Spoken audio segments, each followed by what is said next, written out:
तारीख 8 जुलाई सन 2022 दिन शुक्रवार। नमस्कार दोस्तों, इस वक्त आप बने हुए हैं टीवी 9 डिजिटल चैनल के साथ सुनने को अपना मनपसंद प्रोग्राम पॉडकास्ट, और मैं हूं आपका हम जुबान संजीव चौहान, लेकर आपके ही बीच की कहानी सुनाने को अपनी मुंह जुबानी। उम्मीद ही नहीं, अटूट विश्वास है कि इस वक्त पॉडकास्ट सुन रहे टीवी 9 डिजिटल के सभी श्रोता और उनके अपने रिश्तेदार खुशहाल होंगे। जो साथी किसी परेशानी से गुजरते हुए भी इस वक्त पॉडकास्ट सुनने आए हैं, ईश्वर से दुआ करता हूं कि उनकी तमाम परेशानियां जल्दी दूर करें। चलिए बढ़ते हैं आगे और करते हैं आज बेबाक चर्चा देश की राजधानी दिल्ली में हुई एक शर्मनाक हरकत की।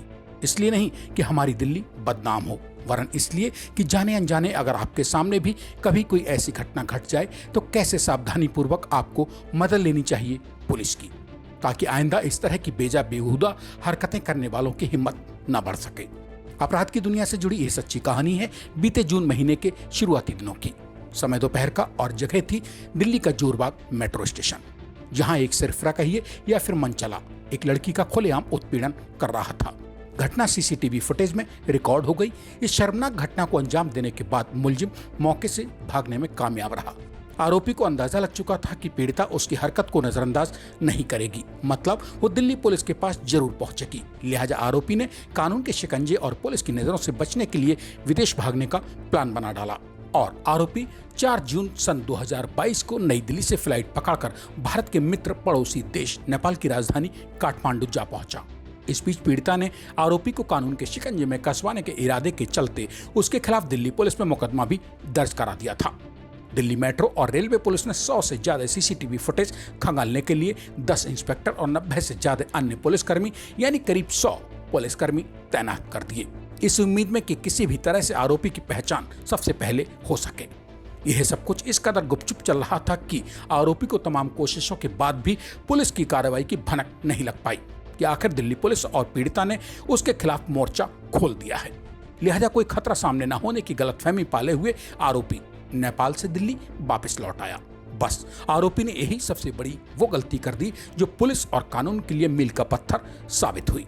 दरअसल पुलिस भी इसी इंतजार में थी कि आरोपी किसी तरह से भी भारत की सीमा में एक बार आ जाए, फिर तो उसे दबोच ही लिया जाएगा, क्योंकि नेपाल में गिरफ्तारी के लिए तमाम अंतर्राष्ट्रीय कानूनों के सहारे के फेर में फंसकर पुलिस काफी लेट हो सकती थी।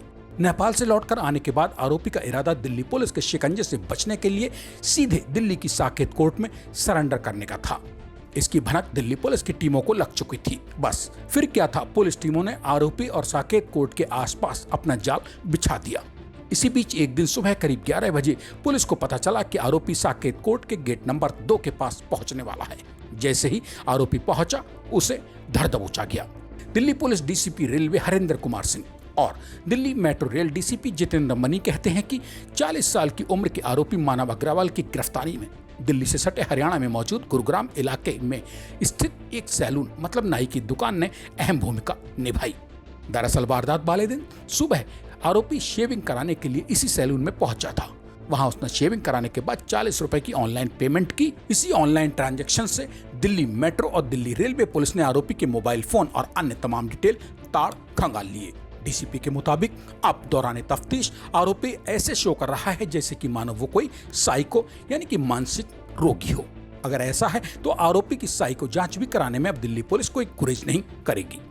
हालांकि दूसरी ओर सीसीटीवी फुटेज में मेट्रो स्टेशन पर लड़की के सामने आरोपी द्वारा अंजाम दी जा रही घिनौनी हरकत देखकर तो पुलिस हिरासत में आरोपी द्वारा की जा रही तमाम हरकतें सिर्फ पुलिस को गुमराह करने की कथित साजिश से ही नजर आती हैं। मेट्रो स्टेशन पर किसी लड़की के सामने आपत्तिजनक हरकत करने के आरोप में पुलिस के हाथ लगे मानव अग्रवाल की गिरफ्तारी में यूं तो दिल्ली पुलिस के 100 से ज्यादा अफसर जवान जुटे हुए थे। इनमें ACP BR Sankhla, inspector Sameer Srivastava की भूमिका मगर अहम मानी जा रही है। मेट्रो पुलिस ने आरोपी तक पहुंचने के लिए क्या कुछ पापड़ न बेले, इसकी बानगी इसी से देखने को मिलती है कि पुलिस के पास आरोपी की महज एक अदद फोटो भर थी। पुलिस को पता चल चुका था कि आरोपी आईएनएम मेट्रो स्टेशन पर उतरा, मेट्रो ट्रेन में चढ़ा किस स्टेशन से था यह पता नहीं लग पा रहा था। लिहाजा मेट्रो पुलिस ने येलो लाइन के 37, ब्लू लाइन मेट्रो के 33, पिंक लाइन के 35, रेड लाइन के 28 और वायलेट लाइन के 31 मेट्रो स्टेशन पर स्थापित सीसीटीवी कैमरों की फुटेज खंगाल डाली। इन्हीं में से एक सीसीटीवी कैमरे की फुटेज में आरोपी गुरुग्राम के सिकंदरपुर मेट्रो स्टेशन पर पहुंचा हुआ दिखाई देता है, जहां पता लगा कि आरोपी मानव ने 2 जून की सुबह 8:13 के करीब सिकंदरपुर मेट्रो स्टेशन में एंट्री ली थी। इस काम में 2 से 3 दिन लग गए। 9 जून को दिल्ली पुलिस की टीमें सिकंदरपुर मेट्रो स्टेशन के बाहर उस सैलून तक जा पहुंची जिसका जिक्र मैं पॉडकास्ट की शुरुआत में कर चुका हूं। सैलून वाले से पता चला कि 2 जून की सुबह 3 लोगों ने उसे ऑनलाइन पेमेंट किया था।